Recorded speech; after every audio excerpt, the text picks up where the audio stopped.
Ang pangalang Yahweh po, mga kapatid, ay tumutukoy po sa pag-iral po ng Diyos o yung tinatawag po natin na God's self-existence.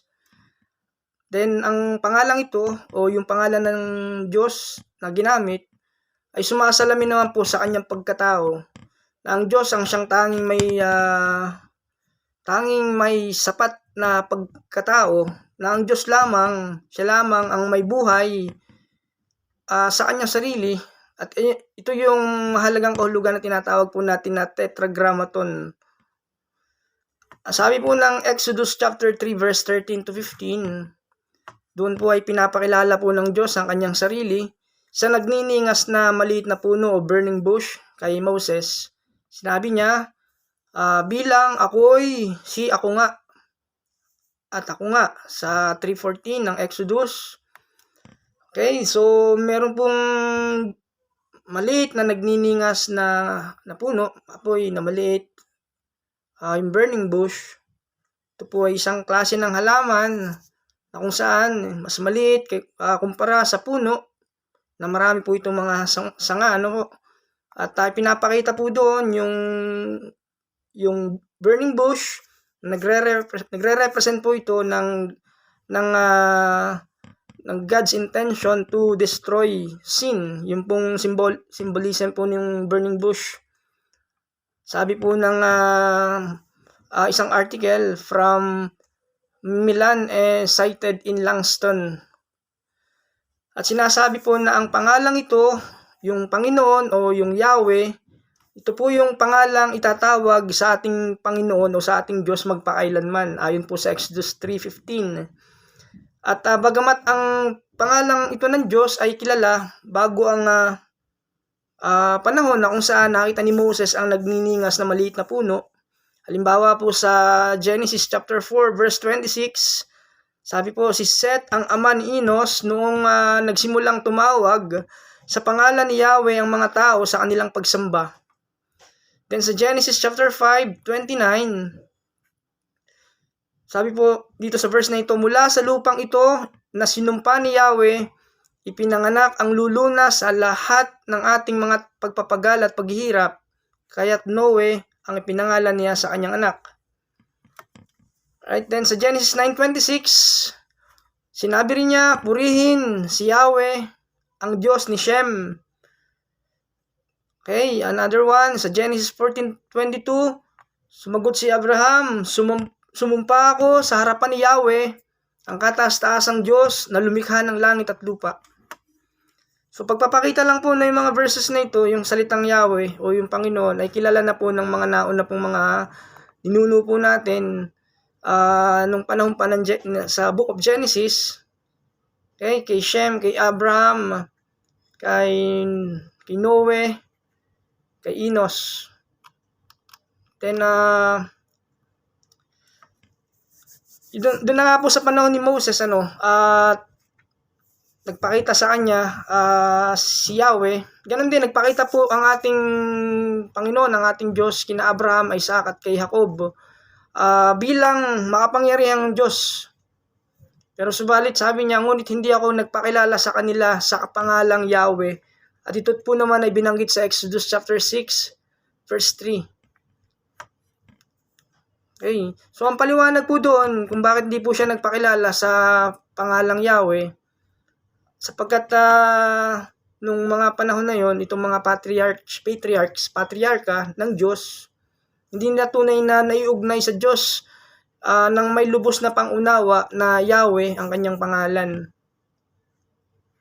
Okay, ganoon din naman nung mga panahon na after na ma-exile o may tapon ang mga Israelita sa Babylonia, nagumpisa ang mga tao sa Israel dahil sa kanilang paggalang, di umano ay inihinto nila ang pagbigas ng pangalang Yahweh, na kapag ang CP o yung teksto ng Biblia ay binabasa ng pasalita, sa halip na Yahweh ay karaniwan nilang ginagamit yung Hebrew word na tinatawag po nila na Adonai.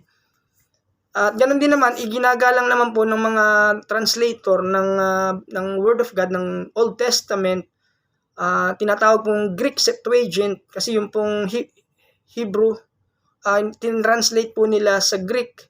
Yung mga translator po doon, ang tawag po Septuagint, ano po.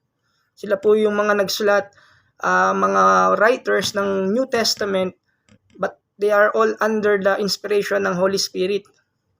At sa kanilang tradisyon ng mga Israelita na nakakaunawa ng salitang Griego, ay gumamit sila ng another word na Kyrios or Panginoon.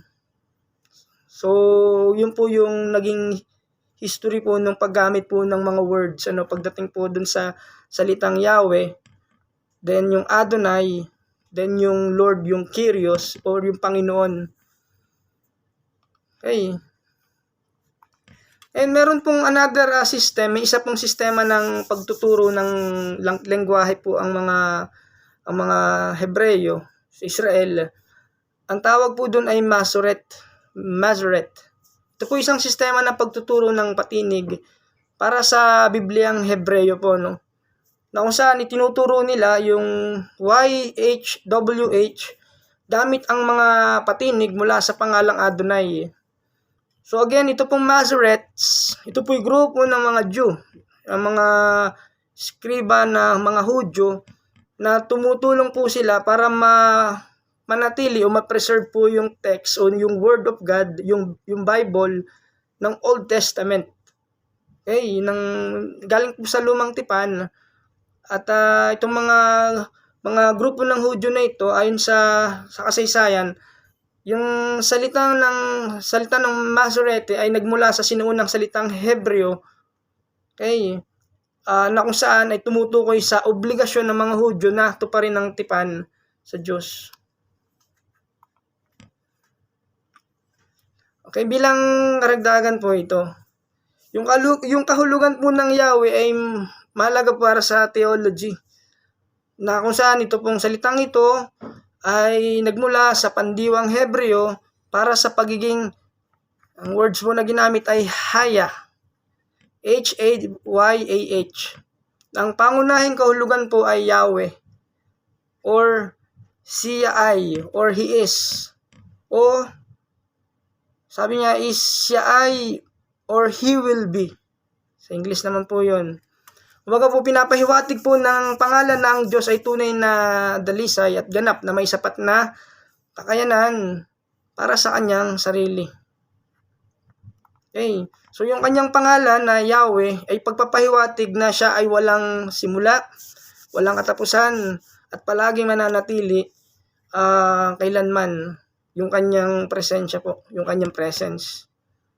Okay, kumbaga, pagkatingnan po natin sa English is that yung salitang Yahweh o ang Diyos bilang siya ay He is pure being and who is perfectly self-sufficient. Okay, siya lamang po yun ang makakagawa po nun, hindi po siya nag-e-exist na umaasa, nagdedepende po sa iba. Kumbaga po siya po ay self-existent from all the eternity, from eternity past and into eternity future. So ganun din po pinapahiwatig po ng pangalang ito nung salitang Yahweh, yung kanyang pagiging matatag bilang siyang Diyos kahit sa gitna ng pagbabago ng mga kalagayan sa kanyang paglikha o paglalang. Halimbawa, sabi po sa ating reference, siya bilang si Yahweh, siya ay naroroon bilang number 1 or una, bilang siyang tagapagpahayag ng kanyang sarili at ng kanyang kalooban. Or the revealer of himself and his will. Kumbaga, pinapahayag po ng kanyang sarili or yung kanyang kalooban para sa atin ayon sa salita po ng Diyos, ayon sa Biblia. Pinapahayag po ng Diyos kung sino po siya. Yun po'y base po sa 4 pong paraan. Una, pinapahayag po niya yung kanyang sarili ayon sa kanyang mga nilikha.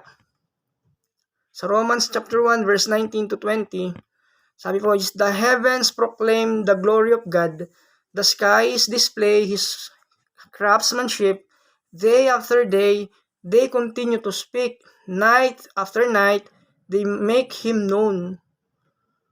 Kumbaga po nakikita po ng kumbaga dinideklara po ng Diyos sa pamamagitan po ng paglikha niya yung kanya pong kaluwalhatian, maging ang kalangitan. Sabi po ay araw-araw patuloy na nangungusap ang ating Diyos ayon sa kanyang paglikha. So isa pong paraan nito na ipinapahayag po ng Diyos ang kanyang sarili ayon sa kanyang paglikha.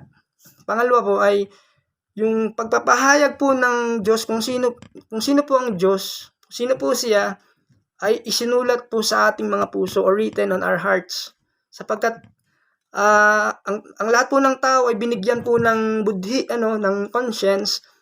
It means yung pong isip at puso ng tao, yun po yung kaugnay na words po ng budhi, yung isip at puso ng tao na kung saan ay sumasaksi tayo sa pagkakaroon ng Diyos. Na talagang may Diyos ayon sa kaisipan na ibinigay ng Diyos sa tao mula sa Diyos. Then, sa pangatlo po ay pinapahayag po ng Diyos ang kanyang sarili sa pamamagitan ng kanyang salita at kanyang katauhan. Yung katauhan po ng ating Panginoong Hesukristo. Okay. Sabi po ng verse ng chapter 1 verse 14 ng John 1:14, God has revealed Himself to us the most clarity and detail in the person of Jesus Christ. He is the living, breathing flesh and blood, the human representation of God. The Word became flesh and made His dwelling among us. We have seen His glory, the glory of the one and only Son, who came from the Father, full of grace and truth. So, yun po yung kanyang ginawang pagpapahayag po sa ating mga tao, yung kanyang kung saan nagpakilala po ang Diyos ay nagkatawang tao, na siya'y nabuhay, okay, may tunay na may dugo at laman, bilang siya yung pinaang representation or God representation para sa ating lahat. Sabi ni John sa Gospel of John, the Word became flesh and made His dwelling among us. Na ang salita ay naging tao at namuhay kapiling natin. Nakita natin, sabi niya, ang kanyang kaluwalhatian. Okay, ang kaisa-isang anak ng Diyos na mula sa Ama, punong-puno ng biyaya at ng katotohanan. John 1:14. Sa pa pong verse na pagpapatunay po na pinapahayag po ng Diyos kung sino ang Diyos, na siya nireveal niya yung kanyang sarili sa atin sa Galatians chapter 4 verse 4 and 5. Ngunit nang sumapit ang tamang panahon, isinugo ng Diyos ang kanyang anak na isinilang ng isang babae, si Jesus, si Lord, at namuhay sa ilalim ng kautusan upang palayain ang mga nasa ilalim ng kautusan. Sa gayon tayo may tuturing ng mga anak ng Diyos. Okay, so yun po yung ilan sa mga principle na talagang ang Diyos mismo ay nagpahayag ng kanyang sarili sa atin. Una, again, sa pamamagitan po ng kanyang mga nilikha. Okay, pinapahayag po ng Diyos kung sino siya ayon sa kanyang nilikha para sa atin. Then, binigyan niya tayo ng conscience sa puso natin, sa ating isip. Okay, para malaman natin na talagang merong tayong pagsaksi o na meron talagang existence ng Diyos. Pangatlo, pinatunayan ng Diyos na ang Diyos ay nagkatawang tao sa katawan ni Hesukristo. At yung pangapat, sa pamamagitan ng salita ng Diyos. Ito po yung marahil na pinakamaganda at mainam at dakilang paraan upang makilala po natin yung katauhan o yung pagkatao ng ating Panginoong Hesus bilang siya ay Diyos na nagkatawang tao sa pamamagitan ng salita ng Diyos. Sapagkat ang salita ng Diyos ay purong salita ng Diyos mula sa Diyos, ipinahayag ng Diyos sa pamamagitan ng kanyang bugtong na anak na si Jesus. So, yung Biblia, paraan ng Diyos para ipahayag ang kanyang sarili, ipaalam, ipaalala, ideklara na talagang nag-exist at meron Diyos na siyang eternally talagang meron ng Diyos. From eternity past to eternity future. Okay, then, Siya po yung Diyos na talagang pinapahayag po sa atin po yung ilang mga paraan. Siya bilang si Yahweh. Siya'y naroroon at talagang siya po yung nag-exist po. Right then. Right, dadako na po tayo sa mga tambalang pangalan ni Yahweh or yung Yahweh compounds. Dito po ipinapahayag ang kaugnayan po ng pangalan ng Diyos, at ito'y makikita sa kanyang kaugnayan sa kanyang bayang Israel.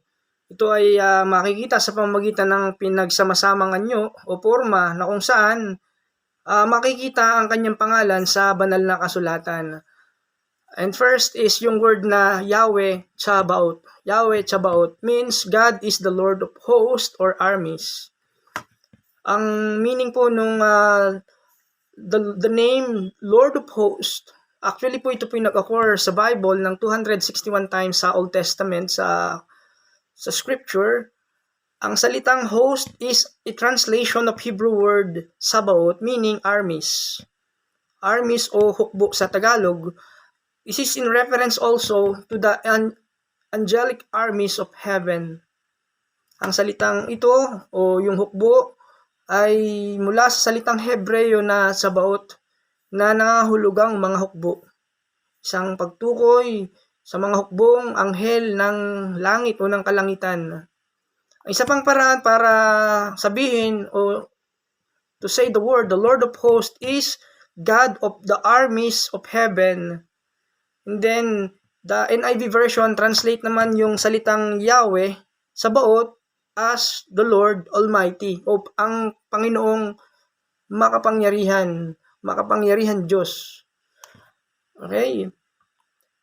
Mula sa aklat ng Zechariah,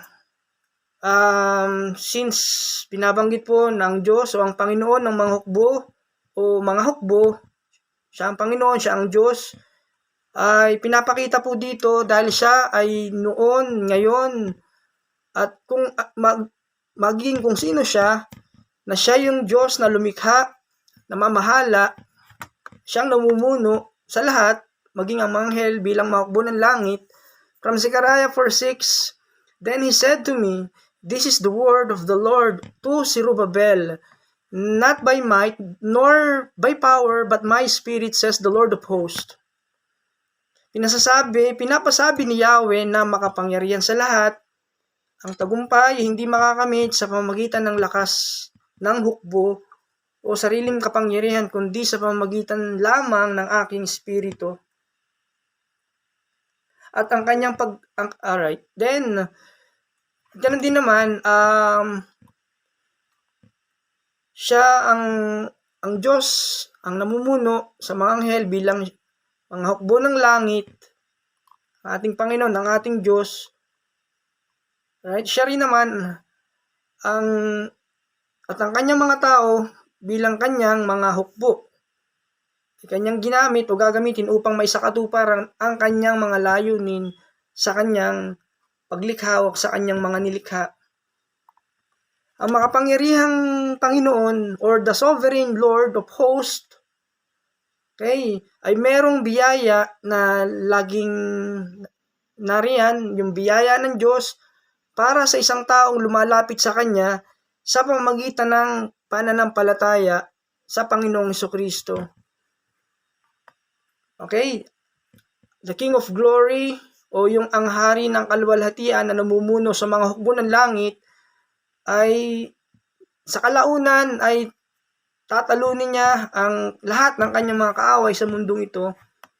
At tinutukoy po dito yung magiging siyang Panginoon ng mga hukbo ay walang iba kundi ang ating Panginoong Hesukristo. He is the Lord of hosts. He will defeat eventually all His enemies in this world.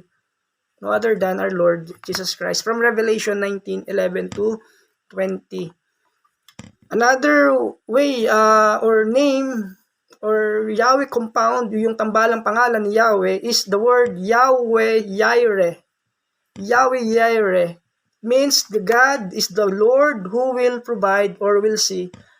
Ang Diyos ay ang Panginoon na nagkakaloob o nakakakita. Sa panahon ni Abraham, kung inyo pong maalala mga kapatid, from Genesis 22 verse 14, Okay, sinabi ni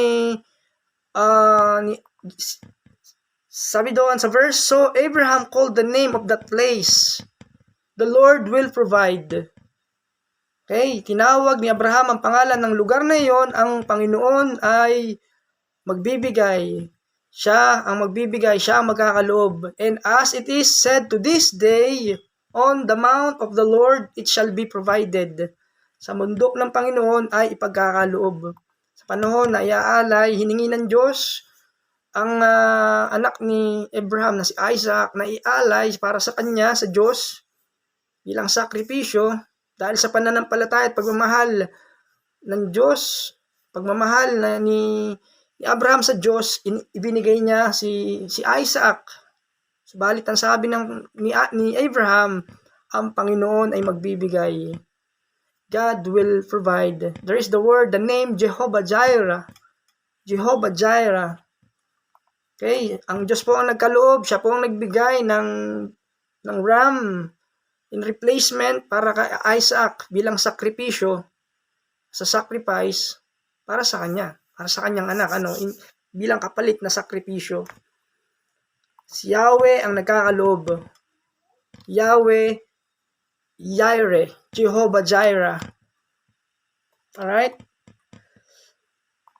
Then, considering po yung verse ng Hebrew 11:17-19, chapter 11 verse 17 to 19, nang subukin ng Diyos si Abraham, yung kanyang faith, yung pananampalataya din ang nag-udyok sa kanya na ialay si Isaac bilang handog sa Diyos. Buong puso niyang inihandog ang kaisa-isa niyang anak, gayong ipinangako sa kanya ng Diyos. So ang Diyos po ang nangangako sa tao na kay Isaac, si Isaac ang pagmumulan o sa kanya magmumula ang magiging lahi niya. So naniwala siya na kaya ng Diyos na bumuhay ng patay sapagkat walang bagay na mahirap para sa Diyos. Walang imposible sa Diyos. Kaya't sa patalinghagang pangungusap na ibalik nga sa kanya si Isaac mula sa mga patay. That's why God, He is the provider. God, Jehovah Jireh, He gave life.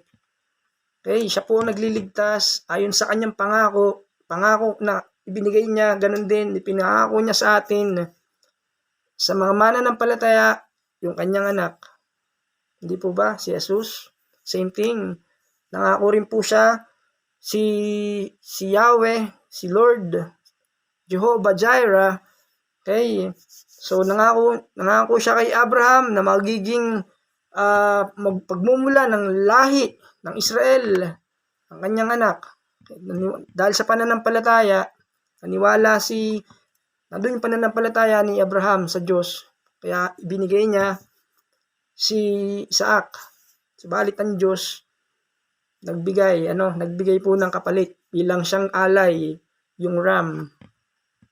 That's why He is Jehovah Jireh. Nagbibigay siya ng buhay. Right? So another one is Yahweh Nisi. Means God is the Lord is my banner. Ang Diyos ang ating watawat. The Lord is my banner. When we say banner, ito po isang bagay na nagpapakilala o nagbubuklod sa isang particular na grupo ng mga tao. Halimbawa, ang watawat, siyang pamantayan ng mga militar o ng mga army, tinatawag na banner. So dahil may banner, so nagkakaroon po nagkakaisa po yung mga tao at nakikilala po yung mga tao dahil sa banner. But then, sabi po sa Israelite, sabi ng word, the Israelites saying, the Lord is my banner, ang Panginoon ng aking watawat. Ito isang paraan ng pagkilala sa kanilang sarili bilang nagkakaisang mga tagasunod ng ating Panginoon Diyos. That's why the Lord Jesus Christ is our banner. Pag binabanggit po yun, sabihin, nagkakaroon po tayo ng pagkakaisa. Tayo po mga sumusunod sa Kanya, iniklaim po natin, we are all Christian. The Lord is our banner. Alright, then, from book of Psalms chapter 20 verse 5, may we shout for joy over your victory and lift up our banners in the name of our God. Naway sumigaw kami sa kagalakan sa iyong tagumpay at itaas ang aming mga patawat sa pangalan ng aming Diyos. Sa pangalan ng ating Diyos, meron po tayong pagkakaisa. Sa pangalan po ng ating Diyos, tayo po ay nakikilala na bilang taga-sunod ng ating Panginoon. The Lord is our banner. Okay, so dahil po sa Panginoon Diyos, sa Kanya, tayo po ay niligtas. Niligtas niya at tayo nakikilala sa Kanya. Amen. Okay, another one is Yahweh Shalom. Means, God is the Lord of peace. Yun po yung kahulugan po nung Shalom. Nung Yahweh Shalom, the Lord is peace. Ang Panginoon, ang ating Diyos, ang siyang kapayapaan. Alright, so ang salita pong Shalom, translated po sa English as peace. Ginagamit po ito, may mga instances po bilang pagbati, Shalom. Okay, peace be with you. Parang ganun po, Shalom.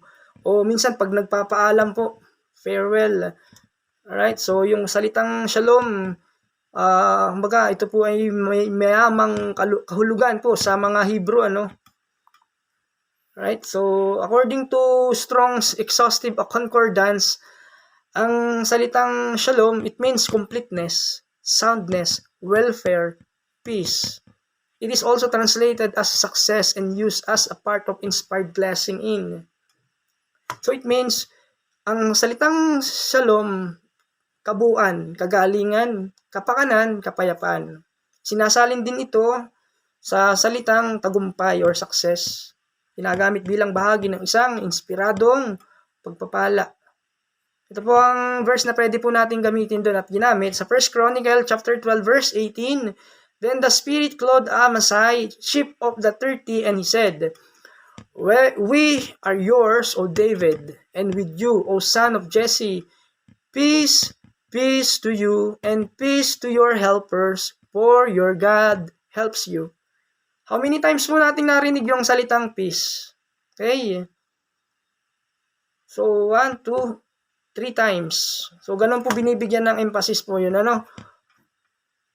Right? Kami ay iyo, O David, at kasama mo, O anak ni Jesse, kapayapaan, kapayapaan sa iyo, at kapayapaan sa iyong mga katulong. Dahil tinutulungan ka ng iyong Diyos. Shalom.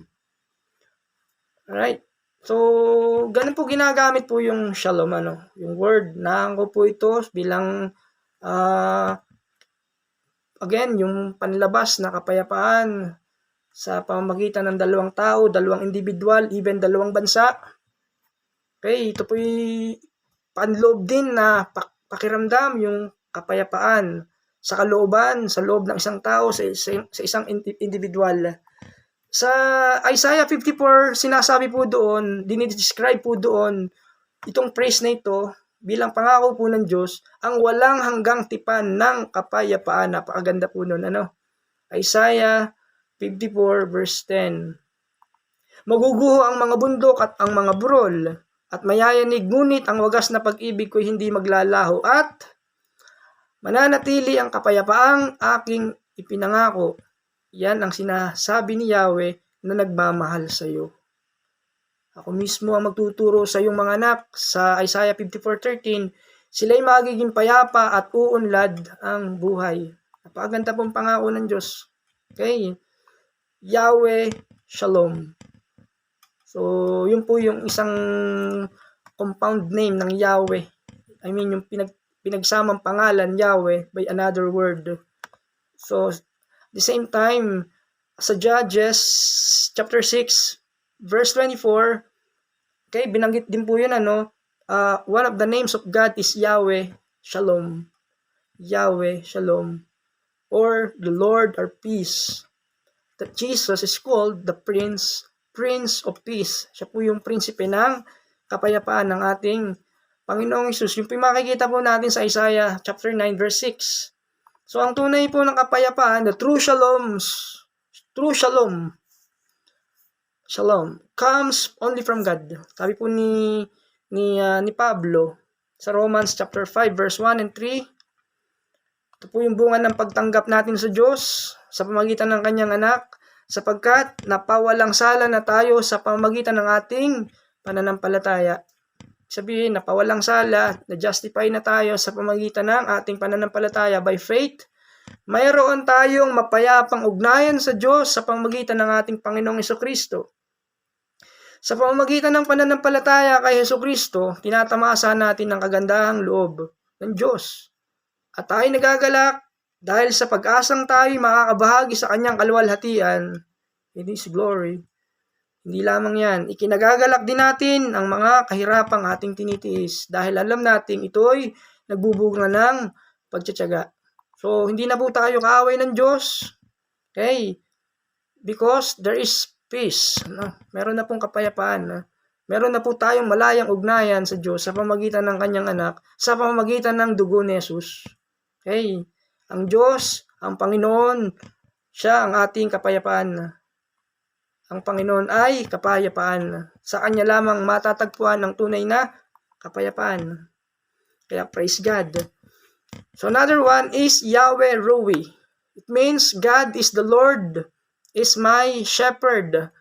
Ang Diyos, ang Panginoon, ang aking pastol. From Book of Psalms or Awit chapter 23 verse 1. Ang Panginoon, ang aking pastol.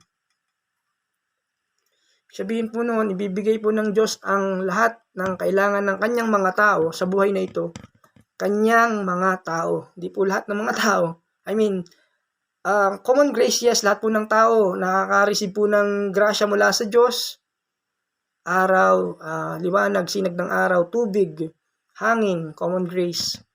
Pero hindi po lahat ng mga tao na iyon, okay, na nakakatanggap ng common grace ay pinili po ng Diyos. Pero subalit sabi ng Awit 23, ibibigay ng Diyos ang lahat ng kailangan ng kanyang mga tao. It means po yung mga pinili po ng Diyos, mga niligtas ng Diyos.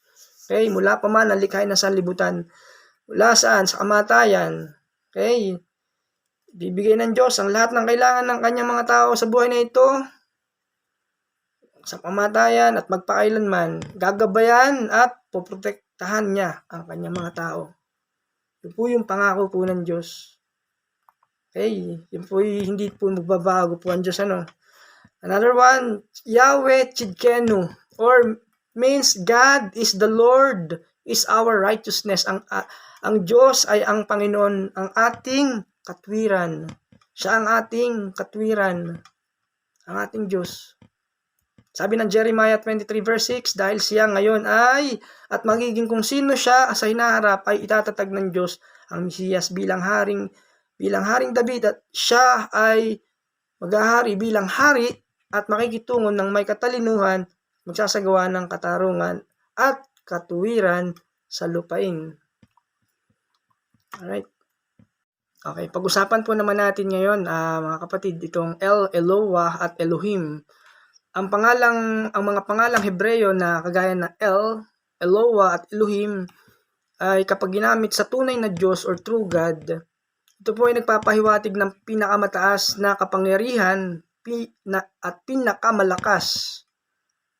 Nandun yung power, strength at yung might ng ating Diyos. At kapag inilalarawan ng tunay na Diyos, ang salitang El ay ginagamit kasama ng article na ito. Halimbawa sa Genesis 31:13, 46:3, Awit 68:20, 77:14 ng Awit ay ginagamit din bilang isang modifier o yung panuring po sa Tagalog. Halimbawa po, ang Diyos ng iyong Ama or God the Father, ang Diyos na ang aking labis na kagalakan or God my exceeding joy from Psalms 43:4, ang Diyos ng langit, the God of heaven from Psalms 136:26, ang tapat na Diyos or the faithful God from Deuteronomy 7:9, ang walang hanggang Diyos or the everlasting God from Genesis 21:33, ang Diyos na buhay or the living God from Joshua 3:10 and Psalms 42 verse 2 and 84 verse 2 ng Psalms. Ang pangalang Elohim ay isang pangmaramihan na salitang ugat na tumutukoy po ito sa El. Okay, sa pagtukoy po sa tunay na Diyos, sabi po sa reference, ito ay malamang na isang maramihan o ng kasidhian ng nagpapahiwatig na ang Diyos ay siyang may pinakamalawak na kapuspusan sa kanyang kapangyarihan, at ang pangalang ito ay lumilitaw sa simula ng kapahayagan ng Biblia, kagaya ng Genesis chapter 1 verse 1. Okay, then Elohim. Ng Hebreong pangalang El again ay ginagamit bilang modifier o panturing na nagre-resulta sa isang tambalang pangalan. For example, El Shaddai. Ang salitang Shaddai ay nagmula sa salitang Hebreo na Shaddad, na tumutukoy naman sa kapangyarihan. Okay, Almighty o makapangyarihan sa lahat. El Shaddai. Okay, na tumutukoy sa pagiging makapangyarihan ng Diyos, or yung word, the word omnipotence. Dahil ang Diyos ay makapangyarihan sa lahat, siya ay Diyos na naglalaan. God provides, or He is the God who provides. From Genesis 17 verse 1, Genesis 28, 3-4, 35, 11, siya ang Diyos na nagpoprotekta. He is the God who protects. From Psalms 91 verse 1, He also the God who chasten in judgment. Siya nagpaparusa sa paghatol. Okay, then ang bagong tipan ayon sa ating nabasa ngayon ay gumagamit ng salitang Griego na ang word po ay pantokrator o makapangyarihan sa lahat. Yun po yung Hebrew word naman, upang tukuyin ang lumang tipan na konsepto bilang Diyos, bilang Shaddai. Ibig sabihin, siya yung makapangyarihan sa lahat. Kaya yung salitang Shaddai ay tumutukoy sa Diyos bilang makapangyarihan. Okay, El Shaddai, ang Diyos na makapangyarihan sa lahat. Pag narinig po natin yung termino na yun, El Shaddai, Hebrew word from the word Shaddad, El Shaddai, makapangyarihan sa lahat. He is the God Almighty. Next is El Elyon, na ibig sabihin po na ito, isinalin po ito sa salitang ito, Diyos na kataas-taasan. Siya ang pinakamataas, He is the sovereign God, pinakamakapangyarihan, pinakamataas na Diyos, El Elyon. Ito pong common words na ginagamit po sa Old Testament, sa Hebrew. Okay. El Elyon. Right? And then from the book of Numbers, o sa aklat ng bilang 24 verse 16, that the oracle of him who hears the words of God and knows the knowledge of the Most High, who sees the vision of the Almighty falling down in his eyes uncovered. Okay. El Elyon, Diyos na kataas-taasan. Ito po yun. Ang pahayag ng isang taong nakikinig sa salita ng Diyos, nang nakakaalam ng kalooban ng kataas-taasang Diyos, nang nakakakita ng pangitain buhat sa makapangyarihan, kahit nabuwal sa lupay, malinaw pa rin ang aking paningin. Alright, what else? So, alright, then napakarami pong mga supporting verses po na maaari pong ating magamit. Nasa print copy naman po natin doon. Next, Elohei Olam, or ang pangalang ito ay nagpapahiwatig na ang Diyos ay walang hanggang Diyos, or God Most High, pinakamataas, walang hanggang Diyos. From Genesis 21 verse 33, from Isaiah 40 verse 28, hindi ba ninyo nalalaman, hindi ba ninyo naririnig na itong si Yahweh ang walang hanggang Diyos? Okay, ang siyang lumikha ng buong daigdig, hindi siya napapagod, sa isipan niya ay walang nakakaunawa. So ano pong nakikita po natin sa ating pong mga binabasa, nakikilala po natin ang pangalan ng Diyos ayon po sa kanyang ginawa. Okay, ayon po sa pagkakaunawa at ginawa po ng Diyos doon sa tao, at sa kanyang nilikha. Gagaya po nito na itong si Yahweh ay walang hanggang Diyos, na siyang lumikha ng buong daigdig. Okay, walang hanggang Diyos. Therefore, ginamit po yung Elohei Olam. Next, Adon, yung word na Adon or Adonai. Narinig niyo po yan, ano? Adonai. Ito yung pangalan, anyo ng pangalan. Adon means Panginoon. Ito'y ginamit din bilang isang pangalan para sa Diyos. Okay, bilang pangkahalatang titulong pagkilala sa kataas-taasan. Isang Panginoon, isang may-ari, okay, isang hari, pinakamataas na authority para sa lahat ng bagay, para sa kanyang panlabas, para sa kanyang sarili. Then, meron din tayong ginamit dito yung sir o bato. Sa English, the rock. Okay, yun po yung isang paglalarawan sa Diyos bilang rock o the rock o yung bato. Isang paghahambing sa isang physical na bato upang may paalam, may pabatid sa atin na siya ay talagang napakalakas at di maalis. Okay, nandun yung kanyang sa gayon, dahil siya malakas at hindi maalis, tiyak na siya ay ating maasahan. Ang salitang Hebreo na tsur, T-S-U-R, ay naglalarawan ng isang bangin o quarry. Minsan ang kasulatan ay gumagamit ng metaphor ng napakadalas na ang talinghaga ay nagiging halos isang pangalan o isang title o titulo. Ang pananalitang the rock o ang bato ay ginagamit bilang isang pangalan o title para sa Diyos. Binanggit ito ni Paul, ni Apostle Paul sa nung nag-pre-incarnate ang ating Messiah bilang bato or the rock na nag-aalaga sa Israel bilang spiritual na bato na sumusunod sa kanila o yung spiritual rock. Yung po makikita at mababasa naman sa 1 Corinthians chapter 10 verse 1 to 4. And then last, yung tinatawag na Ab or pwede nating isama po yung word na Abba, meaning father or ama. Okay, sa New Testament, yung pong ginamit doon, yung Abba Father, inilapat po sa Bagong Tipan. Ang salitang ama, siya po yung sa unang, makikita sa bilang unang persona ng Trinity, si Father. Okay, sa Hebreo, yung Abba, yung word po na ginagamit.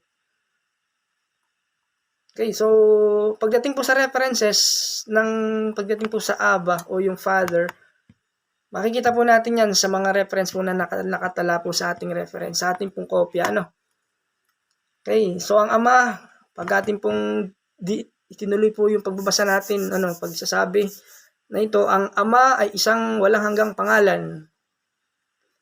Okay, ang ama ay siyang bahagi ng Trinity, natin pong binabanggit. Alright, so marahil yun lang po yung aking pong maibahagi po pagdating po sa napakaraming pangalan po ng ating Diyos ayon sa kanyang mga ginagawa, ayon sa kanyang layunin. Amen.